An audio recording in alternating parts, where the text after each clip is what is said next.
ए white स्कर्पिओटी 10 पल्लार Munna बोली मोठू बहुत सान हम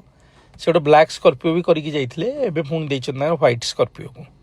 हाँ 10 पल्ला कथा कहले मन पड़ा लंका पोड़ी टाइम हो गला जो मैंने जाइना जीवन थर जातु एटा देखा कथा माने कला संस्कृति कौ भाया लोक भल पाती भगवान को से भगवान को निजर भावती रावण भी पूजा हुंती बहुत कथा अच्छी जो मैंने लंकापोड़ी विषय जानी विश्व प्रसिद्ध तेणु के जातु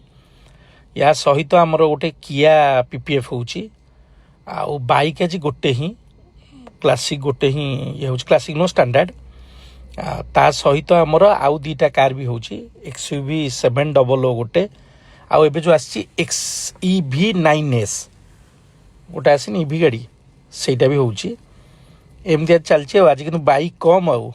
कार 4-4टा कि बाइक आज बहुत कम गोटे तो जमा